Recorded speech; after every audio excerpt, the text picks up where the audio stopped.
When we think of vampires, we think of this, and so on. Legend of vampires exist in human history as long as one can remember.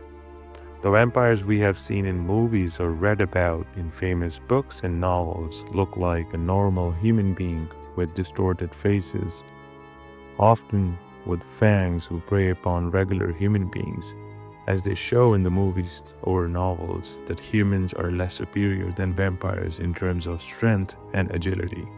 Vampires have been part of folklore around the world for centuries, predominantly in Europe, and I must say especially Eastern Europe. What are vampires? Well, as we know, vampires have been part of folklore for centuries, making it hard to define them with a single set of traits because every community had different takes and stories on them. However, a few key features do stand out. Most importantly, vampires are known for drinking human blood or consuming life essence, often using sharp fangs. They're usually portrayed as undead, who are brought back to life after death and often sleep in coffins or graves, sometimes needing soil from their homeland. Their appearance varies widely, from horrifying to stunningly beautiful, but they are often shown pale.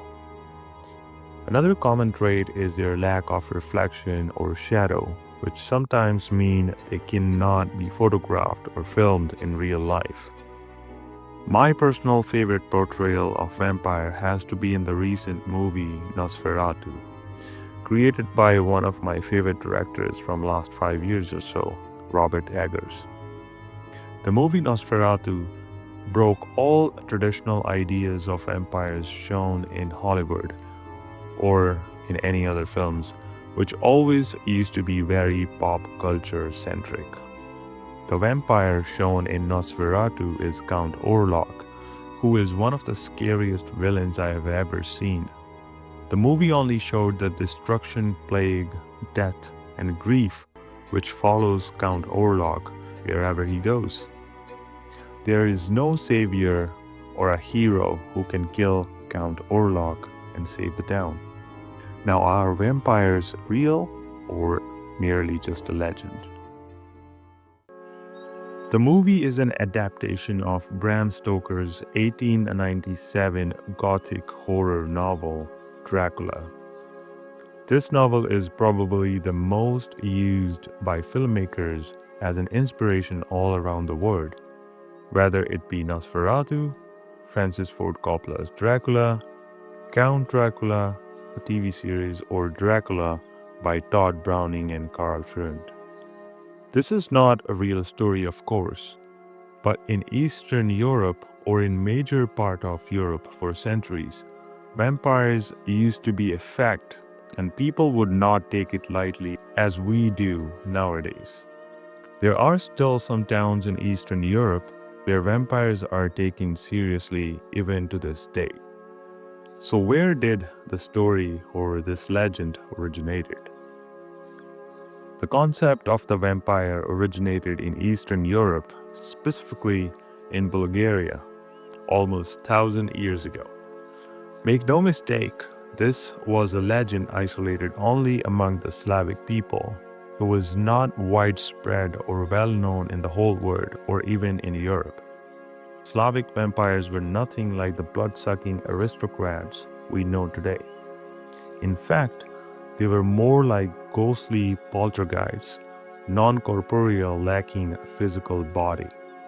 These early vampires were seen as an omen of disease, spreading chaos in villages, but they didn't turn others into vampires with a bite, nor did they drink blood. They were more like destructive spirits operating in the shadows like a plague of rats. In Slavic and Chinese traditions, any corpse that was jumped over by an animal, particularly a dog or a cat, was feared to become one of the undead. A body with a wound that had not been treated with boiling water was also at risk. In Russian folklore, Vampires were said to have once been witches or people who had rebelled against the Russian Orthodox Church while they were alive. The vampire legend entered Western history relatively late, and its spread was fueled by war. In 1686, just 6 years before the Salem witch trials, which can be another interesting topic of a video, the Holy Roman Empire took control of Hungary, bringing German-speaking soldiers into contact with Slavic peasants. These soldiers learned about the vampire myth during the occupation and carried it back to the cosmopolitan cities like Vienna and Berlin. From there, the legend traveled to Paris, then London, and eventually crossed the Atlantic to the Americas.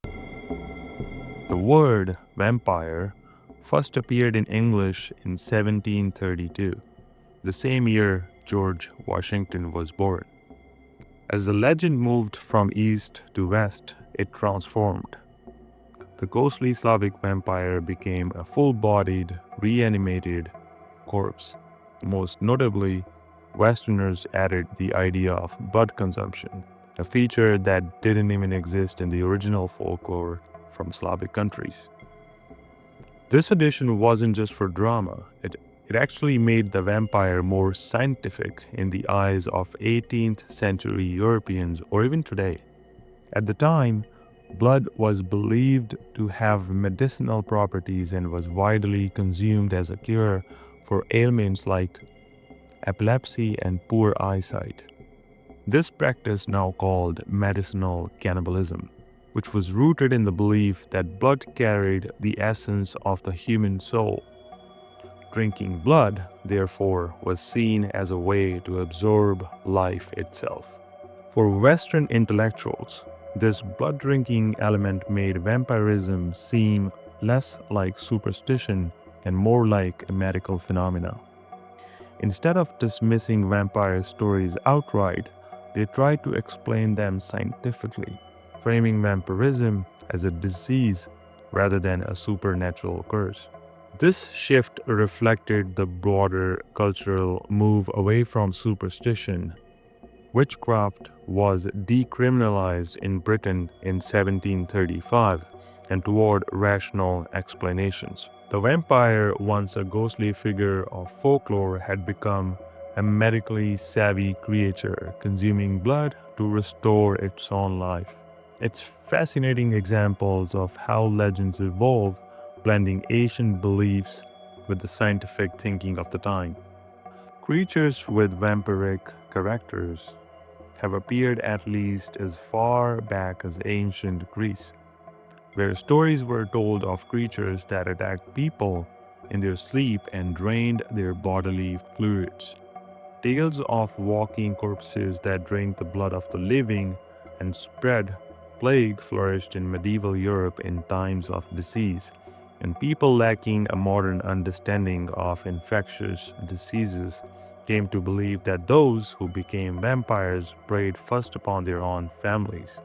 Research from the 20th and 21st centuries has posited that characteristics associated with vampires can be traced back to certain diseases such as porphyria, which makes one sensitive to the light or sunlight, tuberculosis, which causes wasting, pellagra, a disease that thins the skin, and then rabies, which causes biting and general sensitivities that could lead to repulsion by light or garlic or even water. How and why people believed in vampires. In each culture, there were multiple ways people came up as ways to find or track a vampire. If I start going into each culture, this video will be for hours, and I might post it in a year from now. I will only share what I find fascinating, so let's stick with what we are most familiar with, as other cultures or communities have very different versions of their vampires, and you might, or shall I say, you will be surprised by how they portray a vampire and how we are exposed to the vampires through novels, books, and films. Many rituals were used to identify a vampire. One method of finding a vampire's grave involved leading a virgin boy through a graveyard or church grounds on a virgin stallion. The horse would supposedly balk at the grave in question. Generally, a black horse was required. Holes appearing in the earth over a grave were taken as a sign of vampirism.